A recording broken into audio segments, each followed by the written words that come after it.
gossip. Steady gossip. What's up, world? You're tuned into 423 FM. You already know we've got you covered with your daily dose of celebrity drama. Now let's get into it.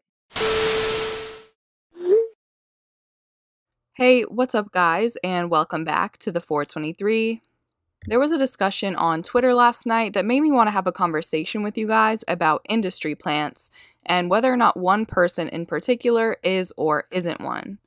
While I 100% think that industry plants are a very real thing, I think pretty much everyone defines what they think to be an industry plant differently, which is what makes some people on the outside skeptical over the whole thing. When this topic comes up, there's always the same batch of names who immediately enter the discussion, like Chance the Rapper or Russ, but people point to both of them as examples for different reasons. So before we get into talking about whether or not the person in my title is or isn't one, what exactly is an industry plant? I bring up this conversation now because it was brought up by Punch, who, if you aren't familiar, is the president of Top Dog Entertainment, which is the label that houses Kendrick Lamar, J-Rock, Schoolboy Q, SZA, and more.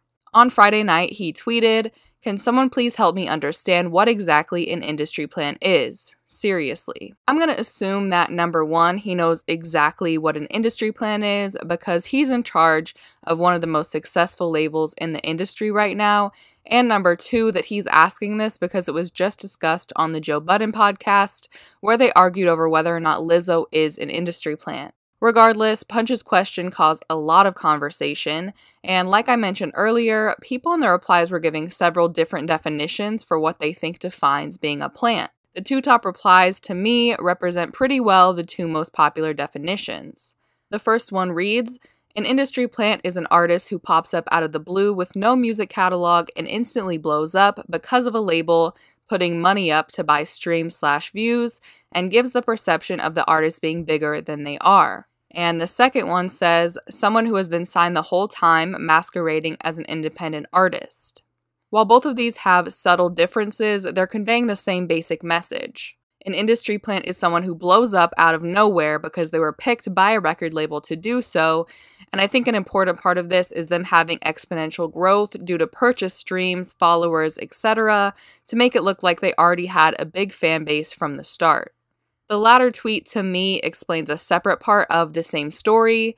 A lot of the reason people paint Chance the Rapper as a plant is because he constantly brags about being independent when he clearly has a lot of big companies like Apple pushing him and giving him money.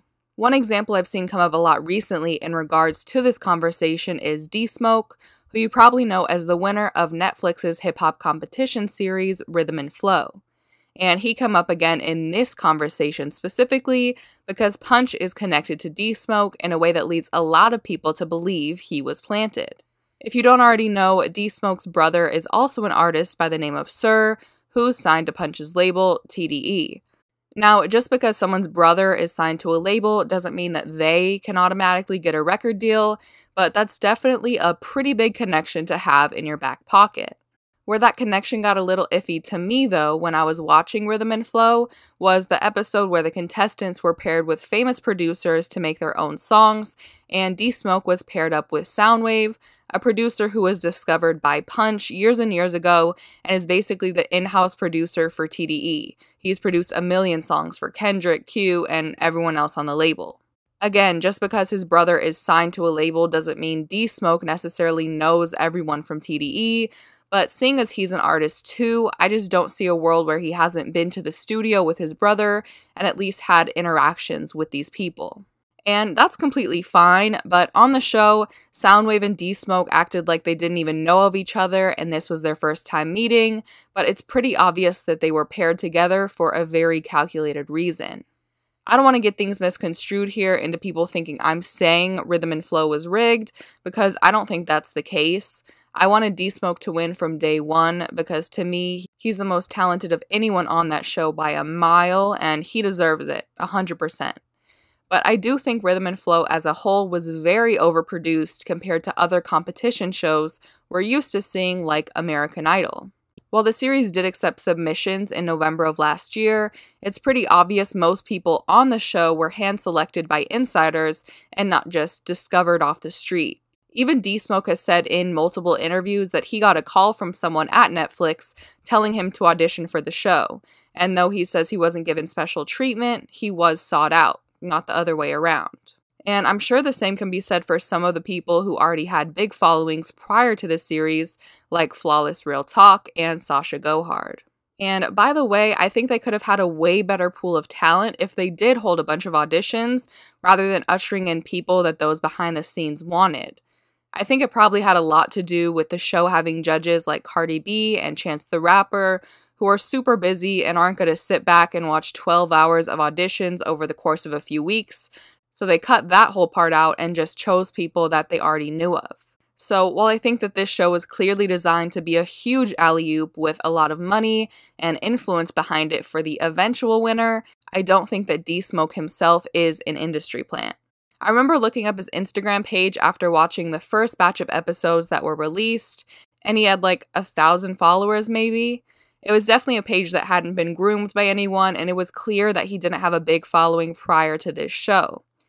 I kept periodically checking his profile because I am a big fan of his and was super happy to see him come out on top, and as the days passed following his win on Rhythm and Flow, his following count on Instagram went up rapidly. But from the looks of his engagement, it all seems to be genuine interest from fans, rather than Netflix pumping up his account to make it look like their show and its winner are successful.